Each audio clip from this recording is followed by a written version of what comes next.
2 sismos, 1985 y 2017. Y más tarde viene el simulacro, a las 12 del día viene el simulacro. Nuestro cariño, abrazo a todos aquellos que perdieron un familiar en los sismos del 85 y del 17. Bueno, hoy vamos a hablar de 2 temas, como me comprometí. Uno es la Lotería Nacional, este sorteo que se hizo especial para nuestros hermanos migrantes. Olivia nos va a presentar el resultado del sorteo y el canciller Juan Ramón de la Fuente nos va a presentar para qué va a ser utilizado el recurso que se recaudó de este sorteo de la Lotería Nacional en apoyo a las y los migrantes mexicanos en Estados Unidos. Nos acompaña también para este tema el maestro Roberto Velasco, que es subsecretario para América del Norte de la Secretaría de Relaciones Exteriores. Después vamos a hablar sobre las leyes secundarias relacionadas con la reforma al Poder Judicial, en particular esta reforma a la Ley de Amparo. Para ello están aquí Ernestina Godoy, consejera jurídica, y el ministro, el doctor Arturo Saldívar Lelo de la Rea, para podernos platicar sobre esto. Y al cierre de la mañanera, como siempre, Suave Patria, con Volmaro. Bueno, entonces iniciamos con Olivia. Adelante.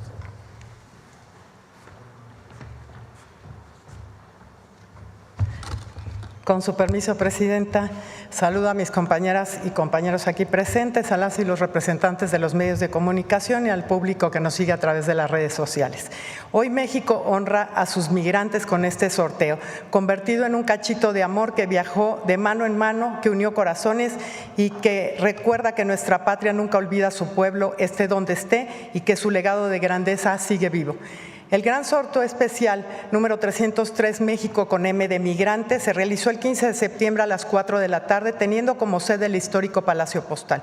Este sorteo presentó una estructura con una bolsa de más de 424 millones de pesos y un premio mayor de 255 millones, que esta vez se dividió para tener más ganadores en 10 premios de 25.5 millones de pesos cada uno. Así que con solo comprar un cachito de 200 pesos, las y los participantes tuvieron la oportunidad de ganar uno de los 128 premios directos y más de 48,000 premios en total. Al cierre del sorteo, las ventas fueron de 338.5 millones de pesos. Aquí presentamos los estados que generaron mayores ventas de este sorteo: Ciudad de México, Nuevo León, Jalisco, Puebla, Estado de México, Yucatán, Guanajuato, Sonora, Tabasco y Veracruz. Muchas felicidades. De acuerdo con los resultados del sorteo, el monto de premios a pagar es de 222.6 millones de pesos, que corresponde a los números premiados que fueron vendidos. Los números ganadores vendidos del premio mayor de 25.5 millones de pesos cada uno cayeron: 3 en Ciudad de México, 1 en Morelos, 1 en Tabasco y 1 en venta digital. Los resultados completos del sorteo y los lugares donde pueden cobrar el premio están disponibles para su consulta en la página oficial de la Lotería Nacional. En este sorteo la fortuna se hizo presente en todo México. Aquí presentamos los estados donde se concentra el mayor número de premios directos. Aquí está la tabla. Y aquí llegamos a otra buena noticia: la utilidad generada de este sorteo después del pago de premios. Tuvimos una venta de 338.5 millones de pesos, menos 222.6 millones de pago de premios, queda una utilidad de 115.9 millones de pesos. Así, la meta que anunciamos junto con usted, Presidenta, no solo alcanzó lo esperado, sino que fue superada gracias a la respuesta del pueblo de México. Como dato relevante de este sorteo, estimamos que más de 1,5 millones de personas apoyaron comprando un cachito. Es el sorteo más vendido del año, superando en 182.7 millones de pesos al más cercano en ventas, el sorteo magno del 10 de mayo. Se alcanzó una cifra récord de casi 60 millones de pesos de venta en canales digitales, duplicando la venta respecto al gran sorteo especial de 2024. 2024. Nuestras vendedoras, vendedores, organismos locales y foráneos tuvieron un desempeño histórico, ya que vendieron un promedio del 86.4% de su dotación y varios de ellos lograron vender el 100% de la misma. El éxito de este sorteo nos invita a mirar más allá de los números y reconocer que Lotería Nacional estamos viviendo el segundo piso de la cuarta transformación, que con la visión y la causa que le dio nuestra presidenta en tan solo 56 días de promoción, este sorteo se coloca ya como el segundo de mayor porcentaje de venta contra la emisión de los grandes sorteos especiales. Esta visión humanista nos ha permitido recuperar y alcanzar el mayor promedio de ventas por sorteo de los últimos 25 años, devolviendo a la Lotería Nacional la grandeza que perdió durante los gobiernos neoliberales. Al llamado de la presidenta, este sorteo se convirtió en un verdadero acontecimiento nacional, ya que su transmisión en vivo fue seguida por más de 500,000 de personas a través de canales digitales. Y si me permite, presidenta, presentarle un video rápido del resumen de lo que fue las activaciones de este sorteo.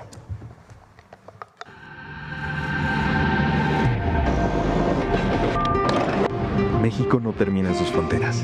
Vive donde están quienes lo sueñan y lo trabajan desde lejos. Heroínas y héroes migrantes que, con su esfuerzo y esperanza, han sostenido a sus familias y comunidades.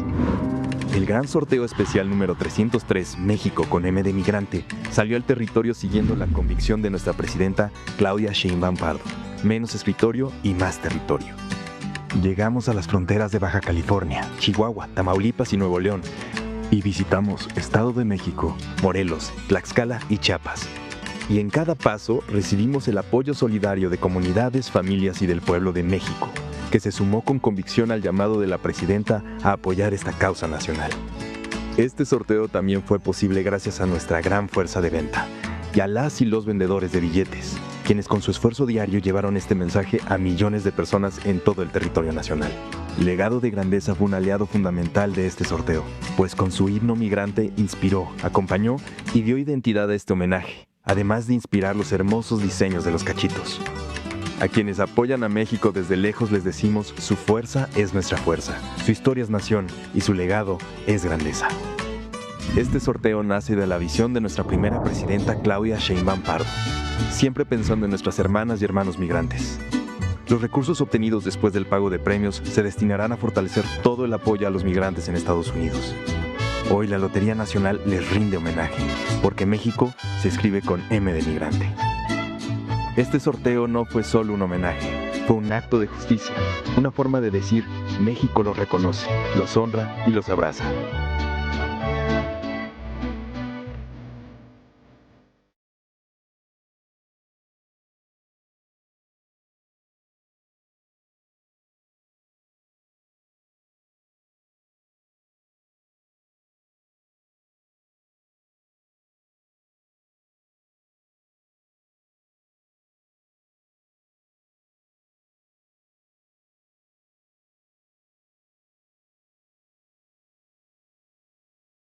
Con la Lotería Nacional, ganas tú y gana México.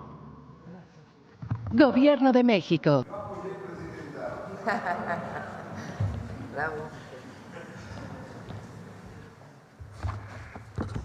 Muy buenos días, tengan todas y todos. Con su permiso, señora presidenta, quisiera empezar por agradecer a todas y a todos los que participaron en este sorteo México con M de migrante. Como hemos escuchado, la respuesta superó las ambiciosas metas que se habían trazado y fue una convocatoria encabezada por la presidenta Claudia Sheinbaum con una respuesta solidaria, masiva, diría yo, del pueblo de México. Muchas gracias a todas y a todos los que se sumaron a esta iniciativa.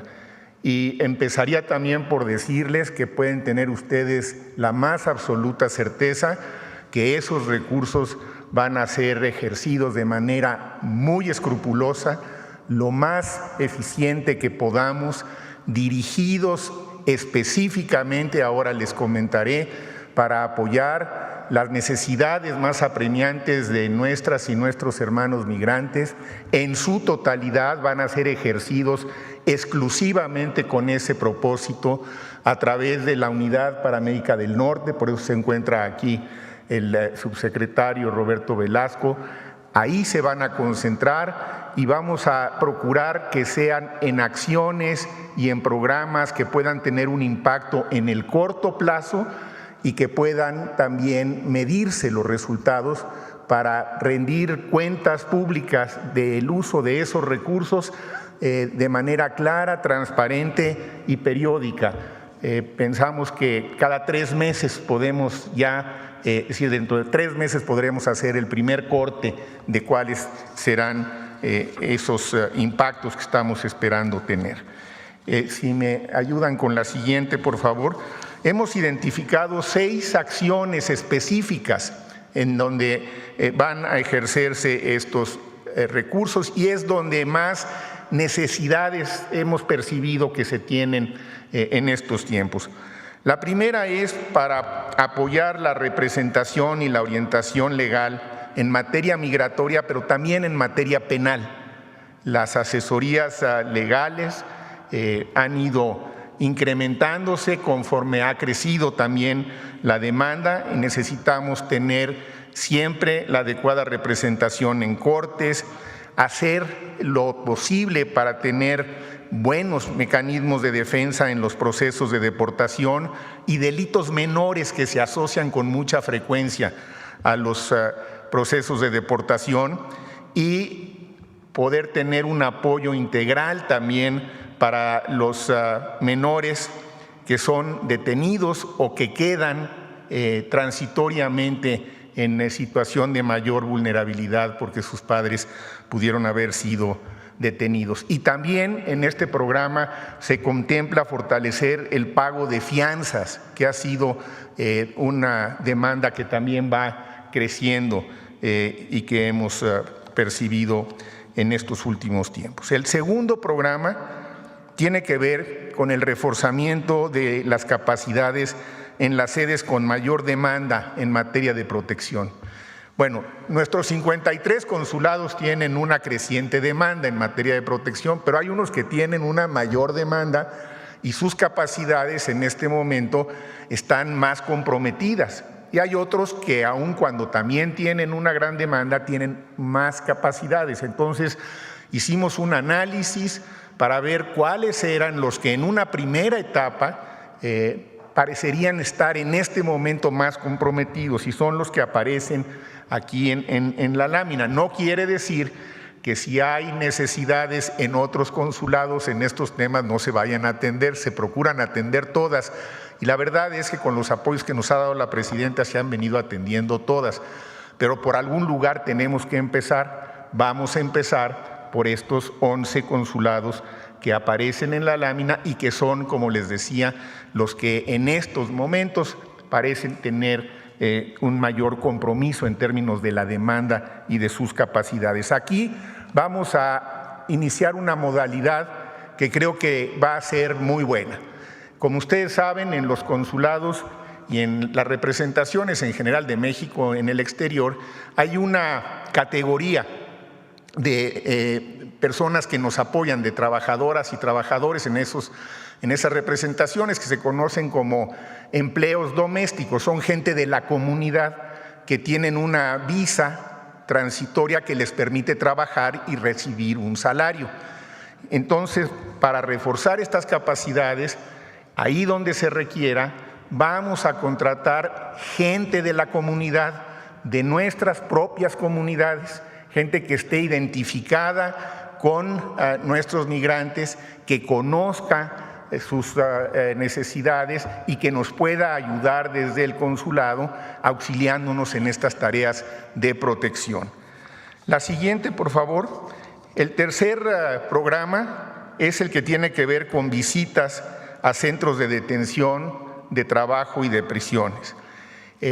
Algunos centros de detención no están cercanos a las sedes donde están nuestros consulados. En general, donde están los consulados, pues es en alguna ciudad muchas veces corresponde a la capital del estado, y no tenemos mayor problema para hacer las visitas a los centros de detención que están cercanos, pero hay algunos que están realmente lejos, a varias horas de distancia. Tenemos que fortalecer esa parte para que todos los centros de detención puedan tener oportunamente todas las visitas de protección consular que se van requiriendo lo más pronto posible, de manera que podamos documentar los testimonios y sobre todo aquellos casos en donde ha habido violaciones a los derechos humanos, y para poder contactar a los familiares, que hemos también podido constatar que es una de las medidas que tienen que hacerse de inmediato, lo más pronto posible. En cuanto alguien esté detenido,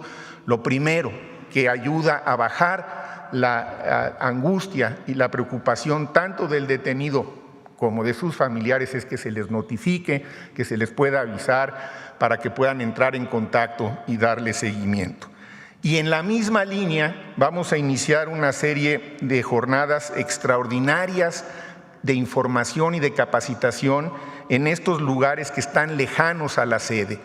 Cada uno de los consulados tiene una circunscripción, no necesariamente corresponden al estado. Hay algunos estados que tienen muchos consulados y hay consulados que cubren más de un estado. La distribución pues es un territorio muy grande, muy vasto, el de los Estados Unidos, y realmente los connacionales ya están prácticamente en todos las comunidades, y algunas comunidades en donde hay una amplia concentración de connacionales están más lejos de las sedes consulares, y ahí tenemos que fortalecer nuestra presencia porque también es necesario. Y nos va a permitir también ampliar lo que estamos haciendo ya de manera rutinaria y que es muy importante, que es estar en contacto con las autoridades locales, con el sheriff local, con las autoridades del condado, para que podamos tener acceso rápido a nuestros connacionales y ellos puedan también ejercer sus derechos. La quinta acción se refiere a emergencias por desastres naturales. Ya también lo hemos podido experimentar cuando ocurre una inundación, un incendio, algún tipo de desastre. Nuestros connacionales quedan muy vulnerables y ahí vamos a poder ahora, gracias a estos recursos, poder tener y desarrollar una capacidad de respuesta mucho más rápida y eficiente. Y finalmente, la sexta acción tiene que ver con los programas preventivos y sobre todo su difusión. La verdad es que tenemos buenos programas preventivos con lineamientos generales, pero adaptados a las necesidades de cada una de las comunidades, pero nos falta difusión.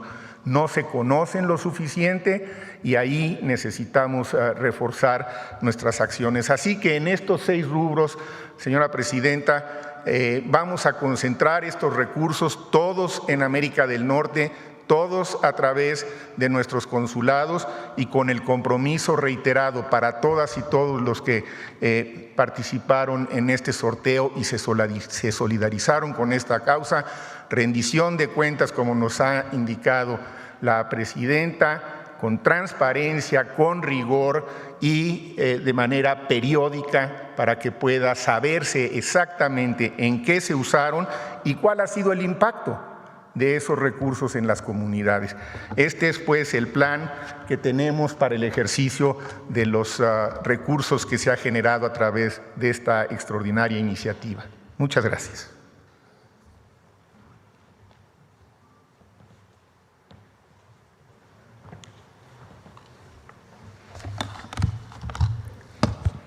Muchas gracias, muy buenos días a todos. Con su permiso, presidente.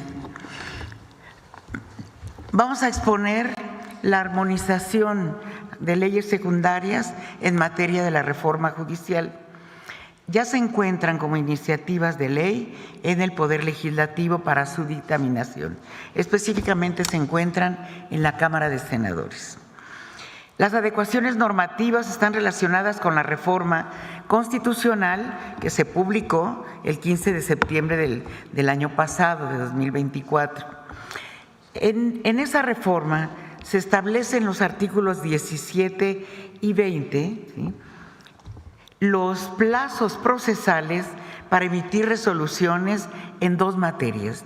En materia tributaria, en donde deberán resolver los juzgadores en un plazo máximo de 6 meses, y en materia penal, 4 meses si se trata de delitos que no excedan de 2 años de prisión y antes de 1 año si la pena excede este tiempo.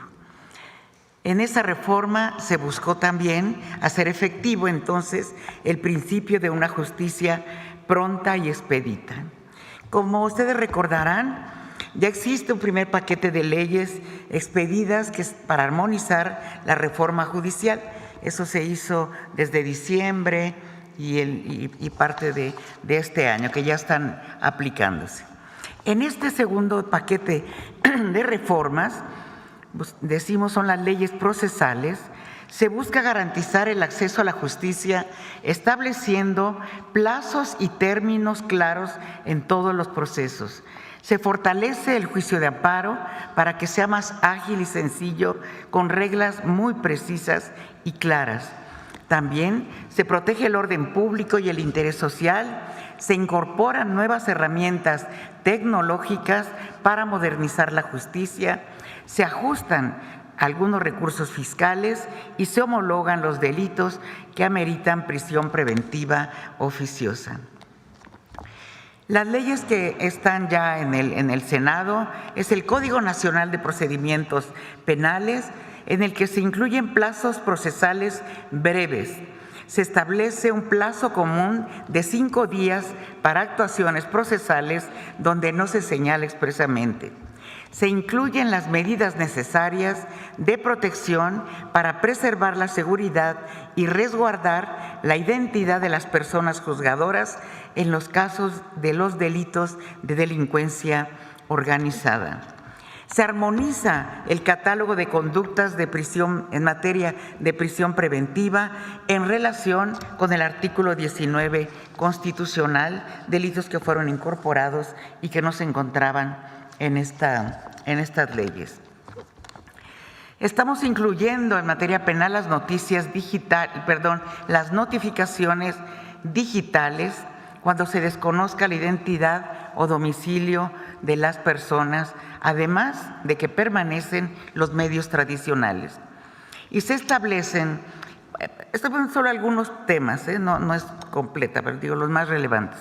Se establecen reglas para la detención en flagrancia en materia penal, estableciéndose el uso de herramientas tecnológicas que permitan identificar a la persona y su ubicación en el lugar en que se encuentra, siempre todo bajo control judicial. La modificación a la Ley Federal contra la Delincuencia Organizada, se incluye ahí la remisión al Código Nacional de Procedimientos Penales sobre las medidas para preservar la seguridad de las personas juzgadoras en materia de delitos de delincuencia organizada. También se ha presentado la modificación a la Ley Federal de Procedimiento Contencioso Administrativo para responder a lo que la Constitución establece en materia de plazos en materia fiscal. Se fija de manera clara el plazo máximo de 6 meses para la resolución de los juicios en la vía sumaria. Se establecen plazos procesales comunes y especiales para las actuaciones del Tribunal Federal de Justicia Administrativa. Se establecen los presupuestos de procedencia de suspensión conforme a lo que la Corte ha dictado de criterios y se han formado jurisprudencia. La reforma a la Ley de Amparo. Primero quiero precisar que el juicio de amparo, como todos sabemos, está garantizado en nuestra Constitución. La Constitución no se modifica. Constituye el medio de defensa por excelencia del pueblo mexicano para la protección de sus derechos fundamentales. Actualmente, el juicio de amparo en su tramitación es tardado, lleno de tecnicismos y vacíos legales, además no se encuentra a la vanguardia con los avances tecnológicos, lo que dificulta su acceso y efectividad. Por ello, es fundamental una reforma que dé paso a una justicia efectiva que devuelva las bondades de dicho juicio de amparo. ¿Qué estamos poniendo de manera muy breve en la ley de amparo? ¿Sí? Estamos estableciendo elementos, contenido y alcance para efectos de la procedencia del juicio de amparo conforme a los criterios que ha dictado la Suprema Corte de Justicia de la Nación para la aceptación de las demandas de amparo. Se establecen plazos y términos para una justicia pronta en donde las normas actuales, igualmente como en el Código, no están previstas. Se establece una parte importante de justicia digital. Se incorpora en el desarrollo de un juicio de amparo verdaderamente digital, con plena validez legal, operatividad práctica, sin que ello sustituya la procedencia documentada del procedimiento. Se va a seguir atendiendo también lo documental, pero hay obligación ya de digitalizar. En cuanto al cumplimiento y ejecución de sentencias, las personas juzgadoras deben señalar con claridad quién debe cumplir la sentencia y qué le toca hacer, para que no haya pretextos por parte de las autoridades y se respete el derecho de la persona. La suspensión del acto reclamado se fortalece con la metodología y requisitos de aplicación que deben tomar en cuenta las personas juzgadoras. En materia de suspensión, también la reforma plantea que no se afecte el sistema financiero. Todo eso lo tienen que ver los juzgadores, ni la economía nacional cuando se tenga que conceder dicha medida. Se establecen reglas claras para la procedencia de la suspensión provisional y definitiva, que son dos momentos. En materia de congelamiento de cuentas, en todo caso, el órgano jurisdiccional dejará salvo los recursos necesarios para el pago de obligaciones laborales, fiscales y alimentarias y asegurar la subsistencia de la persona física y de acreedores alimentarios. Esta reforma permitirá que la Unidad de Inteligencia Financiera pueda requerir obtener y diseminar información financiera para la prevención y detección de operaciones con recursos de procedencia ilícita o conductas ilícitas relacionadas. Esto permite también fortalecer las capacidades del Estado para proteger la economía nacional a través del uso de inteligencia financiera y congelamiento inmediato de ganancias de criminales para reducir su capacidad de perpetuar su actividad delincuencial.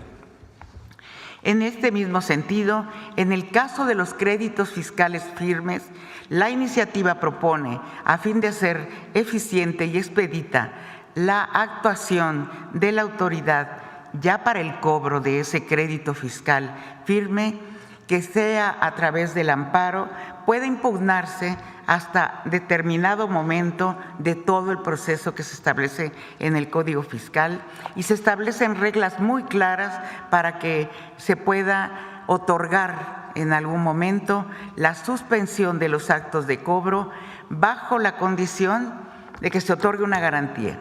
Se puede dar la suspensión, pero se tiene que garantizar ese crédito fiscal ya firme después de haber pasado por todas las etapas procesales. Y esa garantía tiene que ser lo suficientemente fuerte como puede ser un billete de depósito o cartas de crédito. Quiero dejar muy claro que los derechos humanos se mantienen firmes y protegidos como lo consagra la Constitución. Esta reforma no debilita el amparo, lo fortalece, lo mantiene como un escudo de la ciudadanía, pero ya no como un refugio para quienes buscan evitar la justicia.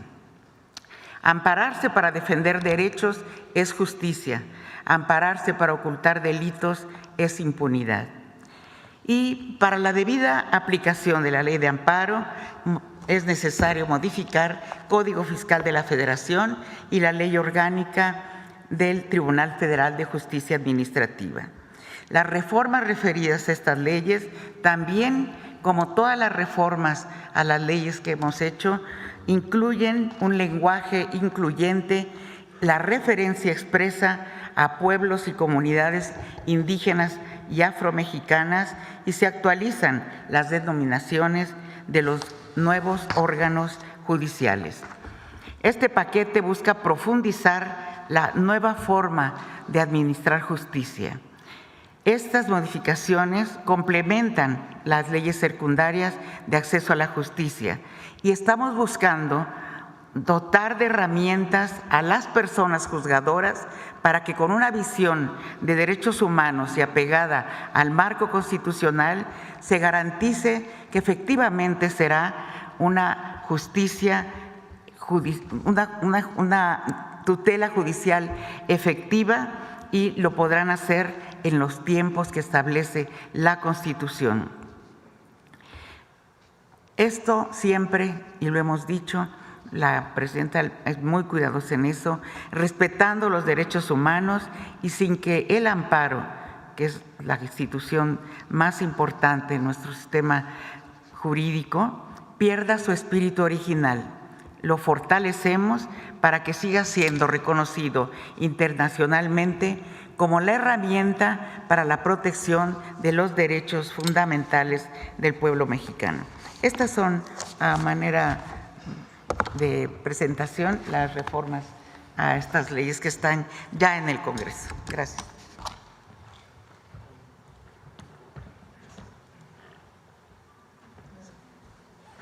Con su permiso, Presidenta. Buenos días. Brevemente, hay que aclarar, porque se está reiterando una narrativa de que esta reforma al amparo es regresiva y busca limitar el acceso de defensa de las y los mexicanos. Esto es absolutamente falso. Se busca hacer un juicio de amparo más ágil, más eficaz, tecnológico, donde haya una justicia digital. Y hay dos aspectos fundamentales que se han estado criticando, no sé si con mala fe o con ignorancia. El primero, que se está limitando el amparo porque se está modificando el interés legítimo, es decir, ya no van a poderse defender a través del amparo derechos como los derechos ambientales, por ejemplo. Esto no es así. La iniciativa lo único que hace es describir los elementos de esta figura, el interés legítimo, tomando la jurisprudencia obligatoria del Pleno de la Suprema Corte de Justicia de la Nación, es decir, aclarar la figura para que sea más fácil su aplicación. Ni se limita, ni se restringe, ni se dificulta el acceso al amparo. Esto es muy importante tenerlo presente. En segundo lugar, ha hecho también ruido el tema de que no proceda la suspensión, por ejemplo, tratándose del bloqueo ordenado por la UIF a cuentas bancarias. La historia del amparo ha sido siempre un ejercicio de equilibrio entre una adecuada defensa de los derechos de las personas y la no afectación del interés público y el interés social a través de la figura de la suspensión. Y tradicionalmente las leyes de amparo se han venido modificando cuando hay abusos en ciertos sectores por parte de personas que están utilizando la figura para violar la ley. Por ejemplo, hubo una época en México en que todos los centros de vicio, los que entonces se llamaban giros negros, operaban con una suspensión de amparo. Se tuvo que modificar la ley de amparo para decir, en estos casos no procede la suspensión. Hubo una época en que los centros de apuestas operaban con una suspensión de amparo. Se tuvo que modificar la ley de amparo para decir, no procede la suspensión cuando se trate de centros de apuestas. El amparo también se abusó, por ejemplo, para que los deudores alimentarios no pagaran las pensiones alimenticias a sus hijas, a sus hijos, a sus familias, y se tuvo que modificar la ley de amparo para decir no procede la suspensión cuando se trata de pensiones alimenticias. Y así la ley de amparo tiene muchos supuestos que se han tenido que ir adaptando a la realidad. ¿Qué problema tenemos ahora? Que con la delincuencia que estamos enfrentando es muy complicado combatir el lavado de dinero y es necesario fortalecer las capacidades de investigación e inteligencia del Estado mexicano. De tal suerte que cuando la UIP bloquea una cuenta por lavado de dinero o por los recursos presumiblemente son de la delincuencia organizada, derivado de criterios de la Corte y de los jueces, se están liberando todas las cuentas. ¿Y esto qué provoca? Por un lado, un daño al sistema financiero, por el otro, dificultar el combate a la delincuencia organizada y, en tercer lugar, se vacían las cuentas y después estos recursos ya no hay manera de que sean recuperados. Es falso que se establezca en la iniciativa que en cualquier supuesto que la UIP bloquee una cuenta no procederá a la suspensión. Por supuesto que puede haber casos en que por información incompleta o incluso errores se pueda bloquear la cuenta de una persona que no está vinculada con la delincuencia organizada o con actos delictivos. Y la iniciativa prevé claramente que si la persona acredita la licitud de los recursos de esa cuenta, procede la suspensión y se desbloquea la cuenta. De tal suerte que no hay limitación al amparo, hay una actualización, modernización para que sea más ágil, más eficaz y no hay un solo paso atrás en la defensa de los derechos de las y los mexicanos, como lo ha ordenado la presidenta Claudia Sheinbaum. Muchas gracias.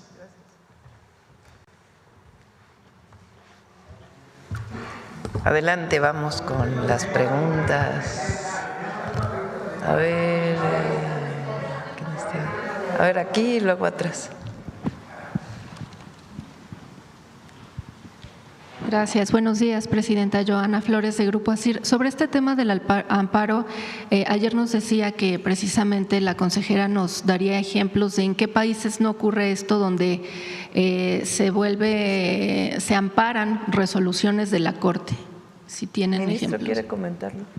Ayer les comentaba que cuando viene una sentencia firme ya de la Corte, prácticamente en ningún país viene el amparo sobre la ejecución. Gracias, Presidenta. Sí, ¿qué es lo que sucede? La iniciativa no está limitando el derecho de defensa de aquellas personas que son deudores fiscales. Lo que sucede es que después de un largo camino, cuando ya la Corte o un tribunal colegiado, si esta decisión ya no es recurrida, establece de manera firme el monto de un crédito fiscal, ¿qué sucede? Este crédito ya no puede ser cuestionado. Viene el procedimiento para ejecutar, para cobrar el crédito. Y hasta este momento se ha abusado porque muchos deudores fiscales, contra todos los actos del procedimiento de ejecución, promueven amparos, juicios de nulidad, recursos administrativos. Te notifico el inicio del procedimiento y entonces digo la notificación tiene un defecto o ese no era mi domicilio, y cada paso se va alargando el procedimiento y obteniendo suspensiones. Ahora lo que se propone es que todos los actos intermedios del procedimiento de ejecución ya no sean recurribles, solo el acto final. No sé si me estoy explicando. Entonces, no se afecta a la defensa, se limita el abuso de la defensa para que, si el procedimiento de ejecución fue incorrecto, se cuestione en un solo juicio de amparo y no como ahora, que cuando ya se determina un crédito fiscal pueden pasar años y años y años y el fisco jamás puede cobrar este crédito. Se trata de agilizar, no afectar la defensa de los ciudadanos, pero tampoco permitir abusos que están causando un daño grave a la Hacienda. Gracias. Gracias. Esto hay que decir una cuestión también importante. Prácticamente en ningún país del mundo hay un control constitucional en materia fiscal. Por ejemplo, casi en todos los países solamente se somete a control constitucional un tributo cuando este es claramente ruinoso o el órgano que lo emite es incompetente. Nosotros, al contrario, tenemos una larga tradición que proporcionalidad y equidad, pues se hacen unos análisis jurídicos constitucionales sobre si los impuestos son proporcionales, son equitativos, y eso está bien, tenemos en este sentido un sistema más garantista. Pero cuando ya hay un crédito fiscal en cualquier país del mundo que tenga sistemas jurídicos que funcionen, no se puede seguir promoviendo juicios o interponiendo recursos por años y por años y por años en perjuicio de la colectividad. Entonces, de alguna manera, era una distorsión que se había venido dando en nuestro sistema desde hace mucho tiempo, que ahora se trata de aclarar, se trata de subsanar sin afectar las defensas de los particulares, pero dándole una racionalidad a esta defensa para que no se vayan por años y por años los juicios cuando ya la Corte determinó que hay una persona física o moral que debe una cantidad específica por cuestión de impuestos. Gracias. Y disculpe, usted con base en la experiencia y trabajo que ha realizado, ¿algún caso en particular que recuerde que nos pueda compartir que están en esta situación? Según la información que nos dio cuando estuvimos elaborando estos proyectos, la Procuraduría Fiscal, hay infinidad de casos en este supuesto. Más bien la excepción son los que no lo están. En mi práctica, cuando fui abogado, era algo completamente normal que los abogados desde entonces trataban de alargar y de alargar para que no se pagaran los impuestos cuando ya tuvieron años de defensa. Y para llegar a la Corte y que la Corte diga que sí debes, es un camino también muy largo y muy azaroso. Creo que es de sentido común y de una cuestión razonable que una vez que ya hay una decisión que establece el crédito, te puedas defender si hay un error en la ejecución, pero no dilatar el procedimiento por años. Esa es la lógica de esta propuesta. Gracias. Gracias. Presidenta, ¿Quieres si me... complementar? Ernestina, ¿quieres complementar? A ver. El tema de cuando ya pasó un caso por todas las instancias procesales. Podemos decir que la razonabilidad y legitimidad de nuestra propuesta está estrechamente vinculada con el hecho de que la validez jurídica de esos créditos fiscales ya ha sido reconocida por una sentencia, ¿sí?, definitiva, constitutiva de una cosa juzgada. Eso ya no hay ningún recurso que presentar. Este es un principio general de derecho procesal, pero es nacional e internacional, que la cosa juzgada constituye la verdad legal, emana de esos juicios tramitados a veces desafortunadamente por años y resueltos, y se observaron todas las formalidades esenciales del procedimiento, ¿sí?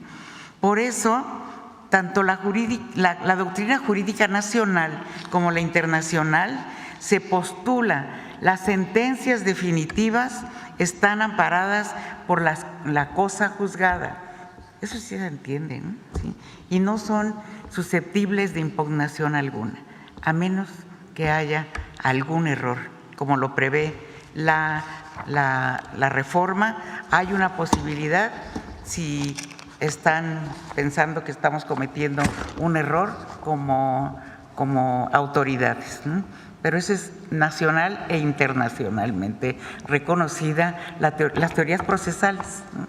Eso es lo que podría… Gracias, Presidenta. Si nos pueden ayudar para explicar claramente, Ernestina, doctor Saldívar, una vez que la Corte, en la propuesta que se está haciendo de reforma a la ley de amparo, una vez que la Corte determina que un deudor de un crédito fiscal tiene que pagar, ¿qué ocurre después? ¿Qué puede ocurrir después en la nueva propuesta? Bueno, una vez que eso sucede, el Código Fiscal establece que se inicia el cobro, ¿sí?, como autoridad, ¿sí?, y entra distintas etapas, ¿no?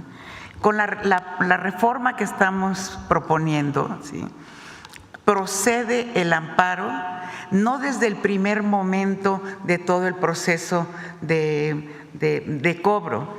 Existe la posibilidad del cumplimiento voluntario, ¿no?, del requerimiento. Estamos poniendo de manera muy clara que se puede amparar hasta el momento en que pudiera empezar una subasta o remate. De todo ese proceso es muy largo, no viene al caso, pero llega un momento en que van a entrar ya al remate de los bienes, dan garantías, etcétera, ¿no? ¿Perdón? La condición de la fianza. Sí, entonces hasta ese momento se puede presentar el amparo, ¿sí? Se acepta, y para que se le dé la suspensión, se le otorgue la suspensión provisional, tiene que presentar una garantía. Y la garantía que se está proponiendo en la reforma es un billete de depósito o una carta de crédito otorgada por bancos, ¿no?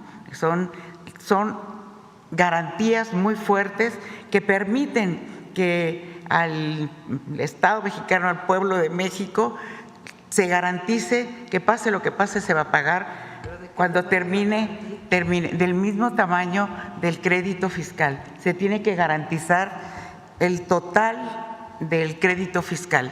Ya cómo se constituye el crédito fiscal también es de intereses, etcétera, pero está ya el crédito fiscal firme, ya no hay ningún recurso, ¿sí? Entonces es lo que está planteando con la reforma, ¿no? No estamos quitando ningún derecho. Consejera, si aún en esta etapa del proceso hay una negativa para dar estas garantías, estos pagos, ¿cuáles son las sanciones? El Estado mexicano, la Secretaría de Hacienda, continúa con el proceso del cobro. Pueden venir los remates, etcétera. Muchas gracias. Y, Presidenta, en otro tema, si me permite, mencionaba la cuestión de la lotería. ¿A partir de cuándo se empiezan a ejercer estos recursos? ¿Serán de aquí a diciembre o todavía a lo largo de 2026? A partir de ahora se pueden ejercer. El objetivo es el número uno es fianzas, que a veces es muy difícil para nuestros paisanos tener la fianza. No sé, Roberto, si quieres platicar, Roberto Velasco, el tema de la fianza de un connacional. Roberto.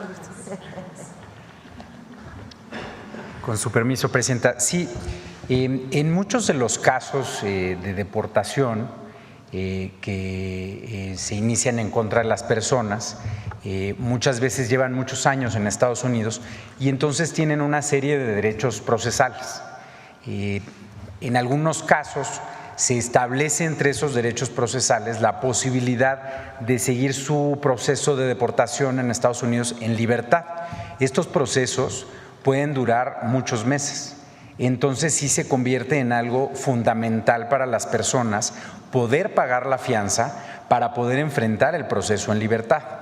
Y eso, en ocasiones, estas fianzas pueden tener un costo de hasta $15,000.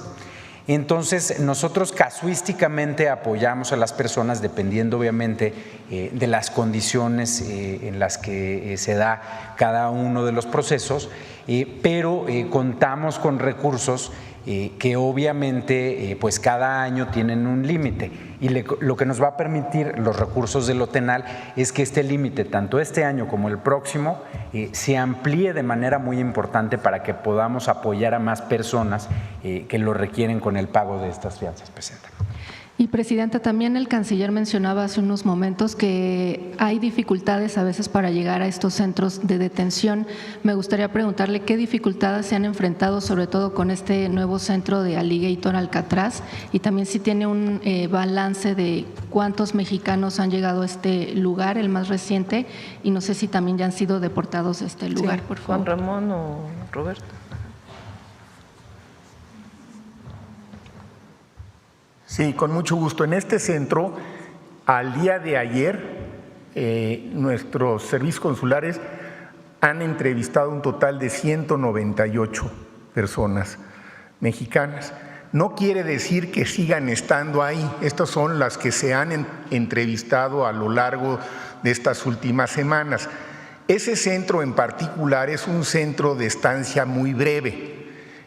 Por eso los números cambian todos los días, entran y salen muchísima gente. Estuvo, como ustedes recordarán, cerrado un tiempo, detenido más que cerrado, pero después se volvió a poner en operación, de manera que estamos ahí pendientes con visitas continuas, y la mayoría de los que hemos entrevistado a lo largo de estos meses ya no están ahí. Un buen número de ellos han optado por regresar a México y entonces han sido acogidos por el programa que coordina la Secretaría de Gobernación, México Te Abraza. Otros han sido movidos a otros centros de detención, entonces se hace el seguimiento si van de uno a otro. Y a veces esa dinámica, ¿por qué se dificulta a veces? Porque no tenemos acceso a la información inmediata. Tenemos derecho a la información, pero si se tardan un par de días en proporcionárnosla, pues ya fueron 2 días en donde una persona que estaba en un centro determinado ya está en el otro. En cuanto tenemos la información, nos contactamos entonces con el consulado que está más cercano al otro centro de detención, de manera que los podemos ir siguiendo si es que van de uno a otro, lo cual ocurre no siempre, con cierta frecuencia. Pero la primera opción que se les ofrece es que regresen a México si quieren. Y muchos han optado por esto, han estado regresando. Entonces, en ese centro, pues por lo pronto las operaciones siguen, ellos traen su propio litigio, no sabemos qué va a pasar, pero el consulado de Miami está pendiente y hasta ayer en la noche el total, insisto, habían sido 198, lo cual no significa que estén ahí, son los que hemos podido auxiliar. Y de esos 198 en estas entrevistas, ¿alguno refirió violaciones a los derechos humanos? Sí han referido malos tratos, en efecto, y también todo eso se está registrando, y entonces ahí es donde entran las asesorías legales. Cuando ellos, si los consulados les ofrecen la asesoría legal, algo que es muy importante reiterar, es que el consulado como tal no puede directamente llevar el proceso legal, no estamos facultados para ello. Lo tiene que hacer alguno de los abogados de la red de abogados que están contratados por los consulados, o en ocasiones el propio Conacional tiene su propio abogado.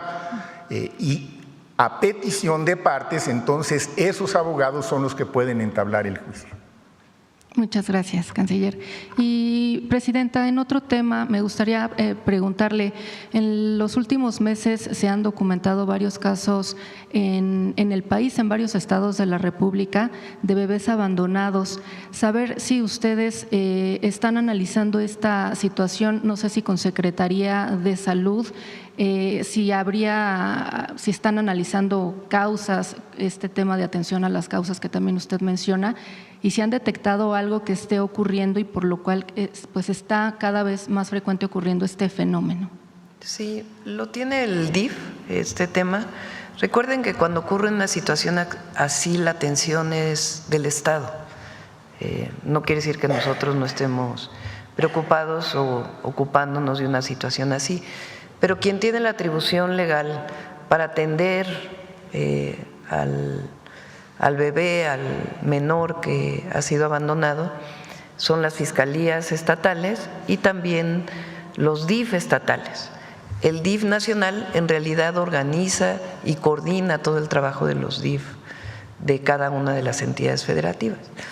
pero con gusto le pedimos al DIF que pueda hacer una revisión de este caso. ¿Habría algo para prevenir este tipo de situaciones, Presidenta? Bueno, Secretaría de las Mujeres junto con incluso el IMSS Bienestar participa, tiene un programa de atención sobre todo a embarazo adolescente, a jóvenes, que a veces es este caso de bebés abandonados, de jovencitas o jóvenes incluso adolescentes, que no tienen la posibilidad de cuidar al bebé y lamentablemente eligen una situación de este tipo. Entonces hay un programa de atención al embarazo adolescente con Secretaría de las Mujeres y con IMSS Bienestar principalmente, que se puede presentar aquí. Gracias, Presidenta. Buenos días. ¿Quién más sobre? Atrás dijimos, ¿verdad? Buenos días, Yusbel Carolina de Código Libre. Presidenta, primero, con el buque que llegó a Tamaulipas, además de combustible, ¿usted nos confirma si también venían armas? No tengo es decir, no, la detención, la carpeta de investigación está abierta por contrabando de combustible y por falsificación de el documento de aduanas. Ese es el origen de la carpeta de investigación. En la carpeta también aparecía, era para que usted nos confirmara que también se transportaba, había armas. Bueno, eso tendría que definirlo la Fiscalía, obviamente. Tendría que informar. Ok. Y bueno, ya preguntarle si entonces parte de los marinos y elementos de las Fuerzas Armadas también estuviesen involucrados, además del combustible, también en el tráfico de armas. No está abierta por esa razón y la Fiscalía en todo caso tendría que informar. Y siguen las investigaciones y vienen todavía detenciones por lo que nos informa la Fiscalía. Ok, Presidenta, en otro tema, hace tiempo usted destacó un caso de arbitraje de inversión que impugnaba las irregularidades de los jueces mexicanos para proteger a TV Azteca del pago de sus bonos a deudas. En su respuesta en el arbitraje, los inversionistas señalan que habían recurrido al mismo solo como último recurso para acceder a la justicia mexicana, que no tienen nada en contra del gobierno y por lo tanto buscan una reunión con representantes de alto nivel para resolver estas irregularidades legales. ¿Cuál es su opinión? Hay un caso de defraudación de esta empresa en Estados Unidos. Ellos deciden vender bonos en Estados Unidos y durante la época de la pandemia dicen que no pueden pagar lo que correspondía a los bonos y sus intereses. Ellos buscan apoyo jurídico en México en un juzgado civil de la Ciudad de México. El juzgado civil le da la razón a esta empresa del Grupo Salinas, diciendo que en ese momento de la pandemia no podían pagar. Siguió litigando y le siguen dando la razón hasta ahora a este grupo empresarial. ¿Qué es lo que hacen los distintos poseedores de bonos en Estados Unidos? Le piden al gobierno de México que intervenga y ponen una, ¿cómo se llama con el tema del tratado? Un litigio, pues, relacionado con el tratado comercial, porque México, digamos, no protege a los inversionistas en Estados Unidos. En el fondo, pues debería pagar, ¿no?, lo que debe. O sea, ella no solo le debe al fisco, sino a empresarios estadounidenses,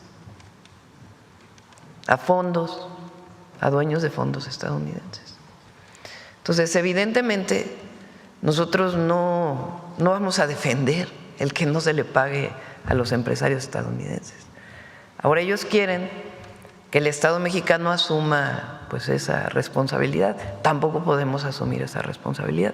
Lo que en todo caso le estamos pidiendo al Poder Judicial, en este caso de la Ciudad de México, pues es que resuelva adecuadamente, porque la pandemia ya pasó Eso ya fue. Ahora sí que toma chocolate y paga lo que debes. ¿Pero se llevaría a cabo un diálogo?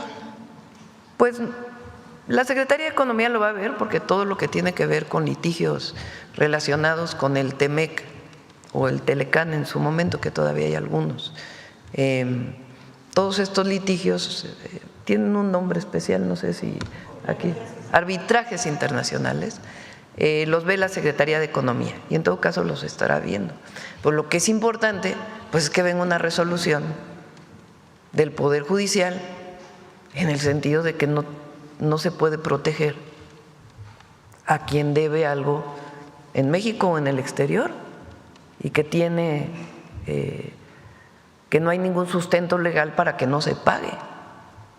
Entonces de ahí viene el litigio que salió hace unos días en los medios de comunicación por esta solicitud de que el gobierno mexicano intervenga y tenga esta reunión. La Secretaría de Economía está evaluando la pertinencia de la reunión, pero creo que lo más importante pues es que nosotros no vamos a proteger a una empresa que le debe dinero a empresarios de Estados Unidos. ¿Cómo vamos a proteger nosotros? Y el Poder Judicial tampoco debería proteger. Sí, es que ellos dicen de que no hay comunicación y le han pedido respuestas al gobierno de México y lo que quieren es saber si puede haber un diálogo. Pues que lo revise la Secretaría de Economía, lo está revisando en el marco del derecho internacional y de nuestras leyes. Lo importante y lo de fondo es que nosotros, como gobierno, no estamos protegiendo a quien debe dinero a empresarios o a fondos de inversión o fondos que compraron bonos de este empresario. Pues, ¿cómo vamos a defenderlo? Y el Poder Judicial, repito, tampoco debería ampararlo. Ese es uno de los temas del abuso de los amparos. Por último, Presidenta, en temas de seguridad y el tema del fentanilo, ¿qué se habló con exactitud ayer con el ministro de Canadá? El primer ministro mencionó que hay pandillas de su país operando en México. ¿Qué nos puede decir al respecto? ¿En qué zona se encuentra? ¿Qué pandillas trabajan en colusión con cárteles mexicanos? ¿Y a qué se refiere con pandillas exactamente canadienses operando en México? Bueno, ya tendrá que definirlo los propios gabinetes de seguridad que se reúnen. Digamos, lo importante es que hay un acuerdo, una coordinación en seguridad con respeto a nuestras soberanías. ¿Cómo es que se produce el fentanilo? ¿Cómo entra a los Estados Unidos? Porque es pues el país en donde hay el mayor consumo de fentanilo. Por eso nosotros siempre hemos hablado de que hay que atender las causas siempre. Y en ese sentido hay una coordinación y colaboración. Gracias. Sí. A ver, vamos con. A ver, acá, Hans. Buenos días, Presidenta. Hans Salazar, de Noticiero en Redes. A propósito de este tema de los cambios en el tema de los amparos, preguntar, pues ya se ha desmentido, ya se ha explicado aquí incluso el día de ayer respecto a esto de el famoso amparo a los hermanos López Beltrán, Andrés y Gonzalo.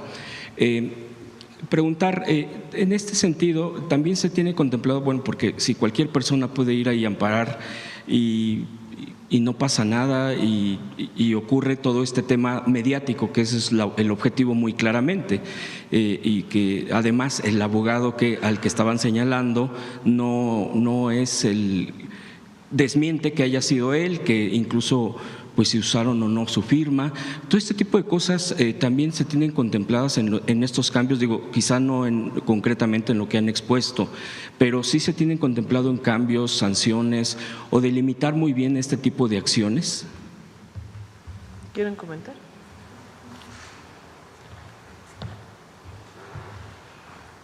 No está planteado nada de esto. Es decir, se hizo un uso abusivo interesado para golpear de una figura proteccionista del amparo. ¿Cuándo se puede promover amparo a nombre de otra persona?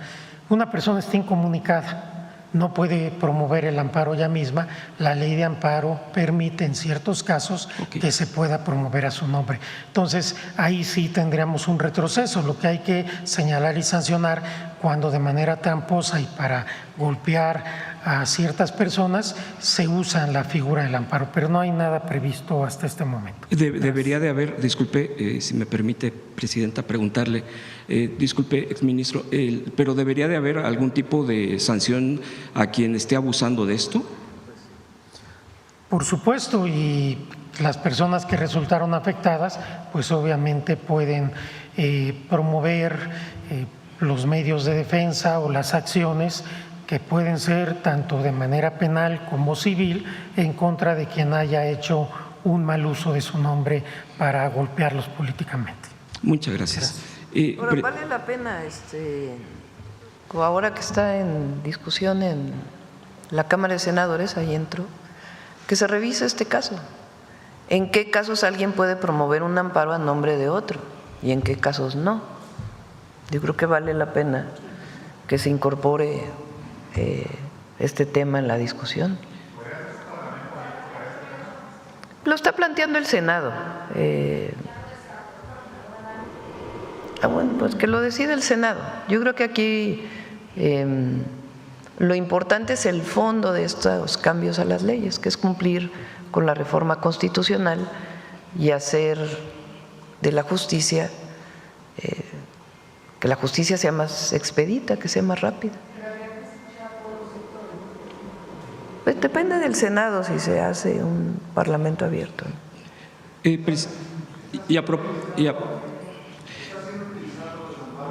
Como un instrumento político, presidente. Vamos uno por uno, ¿no? Presidenta, y también preguntar en este sentido, a pesar de que ya se ha aclarado de la carta misma directamente de la persona afectada en un tema mediático, porque es muy claro todo esto, ha sido todo revelado, develado. Hay medios, por ejemplo, uno de Ricardo Salinas Pliego, que sigue insistiendo en este tipo de cosas. ¿Cuál es su opinión? Diciendo que ellos se ampararon. Aprovechando las 8 columnas, la portada del Reforma de ayer.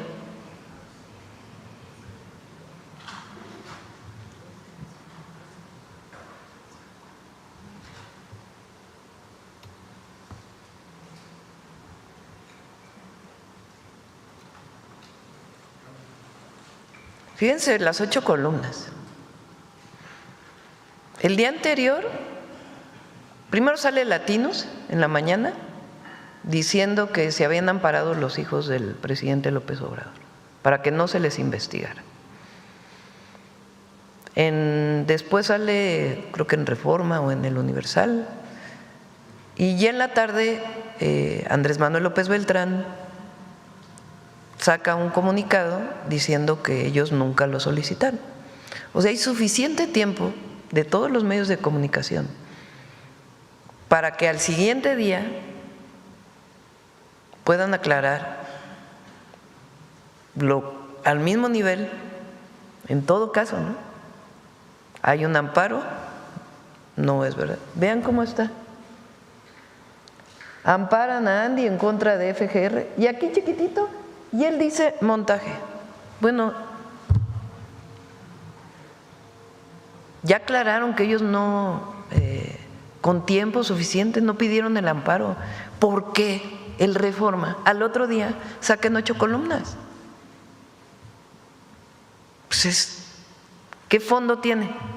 Político, de dañar, de calumniar. Es propaganda, no es información.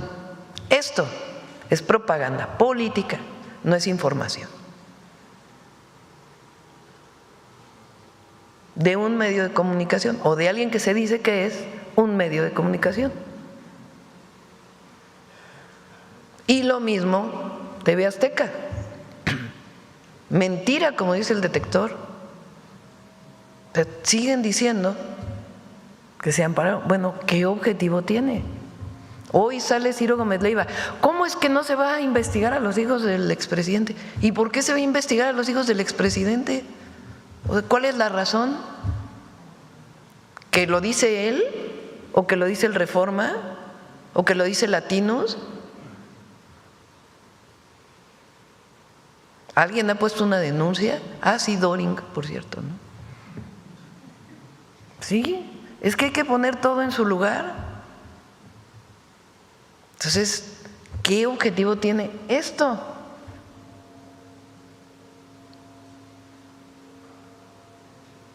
Propaganda política. Entonces, que en vez de decir medio de comunicación, digan medio de propaganda política del conservadurismo mexicano. La verdad. Entonces, si tienen un objetivo, calumniar. Sí. Lo más increíble de todo, ya fue un año, ¿no?, que el presidente López Obrador dejó el gobierno. Y siguen obsesionados. Es que todavía no acaban de entender que México cambió. Gracias. De hecho, Presidenta… Aprovecho de una vez, vámonos con Loret. Porque ayer Loret dijo que era mentira lo que yo decía. Bueno, vamos a poner a Loret reconociendo que tuvo que bajar una noticia porque no era correcta. A ver. Ante esta equivocación, hemos decidido que vamos a retirar esta información de nuestra…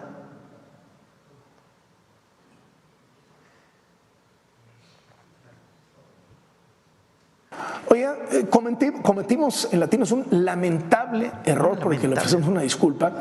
Al arranque de este noticiero, le presentamos de manera equivocada las fechas y los cargos en la nota que tenía que ver con la investigación de la Fiscalía General de la República sobre la red de huachicol en la Marina. Ante esta equivocación, hemos decidido que vamos a retirar esta información de nuestras redes sociales, lo cual nos permiten nuestras plataformas digitales, es decir, vamos a quitar ese fragmento, dado que no eran correctos los datos que ahí se presentaban. Se le cayeron tanto diciendo es falso, que tuvieron que reconocer pertinente con los datos correctos, que en efecto era falso.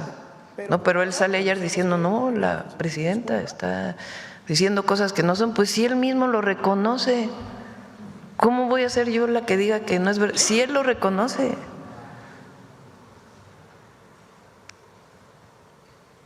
Bueno, ya no pongamos aquella vez que puso la balacera. A ver, ponla. Las imágenes que usted verá a continuación en su pantalla no son de una película, son de Sinaloa. Es un enfrentamiento entre la chapiza y la malliza. Vean nada más. El video hoy se hizo viral en redes sociales. Medios locales señalan que todo ocurrió en la localidad de El Espinal, en el municipio de Ilota. Refieren que se utilizaron fusiles Barrett calibre 50 y otras armas de calibre superior. Las explosiones y disparos se extendieron hasta la comunidad vecina de San José Conitaca. Dicen que el enfrentamiento así duró 2 horas. Fuerzas federales realizaron un recorrido por Ilota y en varios puntos se encontraron ¿Dónde era esto? 430 cartuchos, a ver, pon el de Yemen. 2 chalecos. O sea, dieron una noticia de que hubo una balacera en Sinaloa y en realidad había salido meses antes en las redes sociales que era en Yemen o en Yemen. Bueno, ¿qué clase de periodismo es este?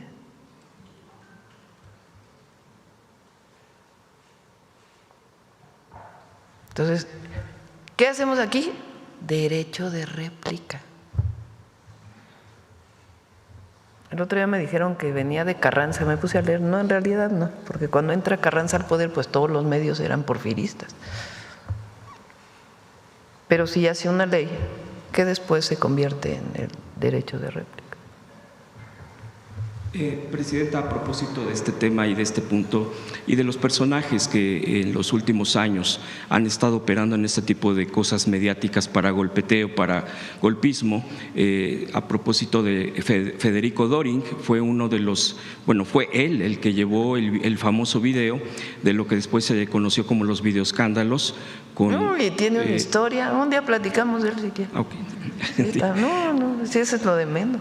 pero nunca transparentan de dónde sacaron, simplemente lo sacaron de su bolsa, o obviamente pues no va a ser un tema de fuente, porque dicen que es protección de sus fuentes y todo esto, pero casualmente les llega. Y también otro punto también que quería comentar y que coincide, que en el 2012, cuando todavía estaba como presidente Calderón, fue publicado en su momento que la operación que trató de hacer Felipe Calderón en su momento como presidente fue culpar a López Obrador, en su momento fue que era candidato en el 2012, que estaba conectado con el narcotráfico.